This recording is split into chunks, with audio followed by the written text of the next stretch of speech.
সরকার বলছে আগস্টের শেষ সপ্তাহে মালয়েশিয়ায় কর্মী পাঠানো শুরু হবে এবং অগ্রাধিকার পাবে বায়সেল। আমরা একটা ব্যয় নির্ধারণ করে দেব, এখন তো ঠিক নেই মালয়েশিয়ানদের সাথে বসে যে কত টাকা খরচে যেতে পারবে, ওইটার বেশি কেউ নিতে পারবে না।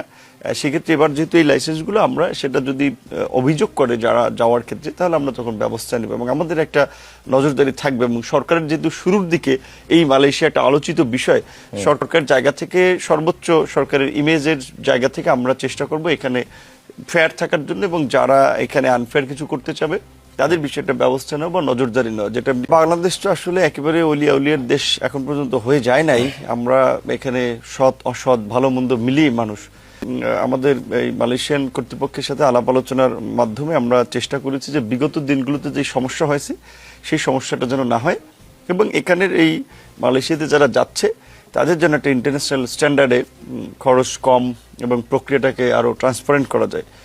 আমাদের পক্ষ থেকে 3 দফায় পর্যন্ত মিটিং হয়েছিল। প্রথমে মাননীয় প্রধানমন্ত্রীর উপদেষ্টা এবং আমাদের মন্ত্রণালয়ের মন্ত্রী ওনারা ভিজিট করেছিলেন। তারপরে তো মাননীয় প্রধানমন্ত্রী ওনার বাংলাদেশ ফার্স্ট নীতিকে প্রাধান্য দিয়ে প্রথম সফর করলেন মালয়েশিয়া, এবং আনোয়ার ইব্রাহিম এটাকে দাসপ্রথার সাথে তুলনা করেছিলেন যে এর একটা পরিবর্তন দরকার।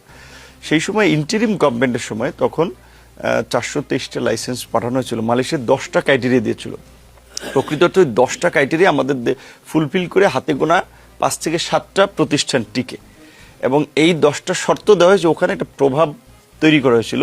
তো যার ফলে তখন ইন্টারিম গভর্নমেন্ট বলেছিল না, এই 10টা এটা আমাদের জন্য মানা সম্ভব না, আমরা এখান থেকে 7টা কিংবা 6টাকে আমরা বিবেচনার অনুরোধ জানাই। 7টা বিবেচনা করে 260, 6টা বিবেচনা করে আরও 163, মোট 423টা লাইসেন্স পাঠানো হয়েছিল।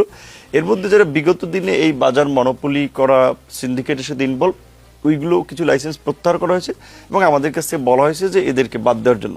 সেইটা বাদ দিয়ে বাকি যে লাইসেন্সগুলো আছে তারা এইবার মালয়েশিয়া ওপেন হলে তারা সুযোগ পাবে, এবং সেখানে বয়েসেল হচ্ছে মুখ্য ভূমিকাটা পালন করবে।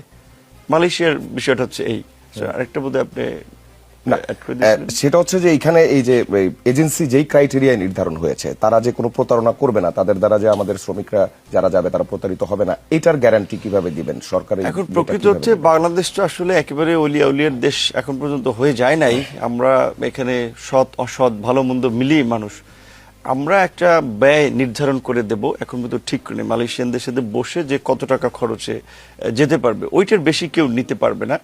সেক্ষেত্রে এবার যেহেতু এই লাইসেন্সগুলো আমরা সেটা যদি অভিযোগ করে যারা যাওয়ার ক্ষেত্রে, তাহলে আমরা তখন ব্যবস্থা নেব এবং আমাদের একটা নজরদারি থাকবে। এবং সরকারের যেহেতু শুরুর দিকে এই মালয়েশিয়া একটা আলোচিত বিষয়, সরকার জায়গা থেকে সর্বোচ্চ সরকারের ইমেজের জায়গা থেকে আমরা চেষ্টা করব এখানে ফেয়ার থাকার জন্য, এবং যারা এখানে আনফেয়ার কিছু করতে চাবে তাদের বিষয়টা ব্যবস্থা নেওয়া বা নজরদারি নেওয়া। যেটা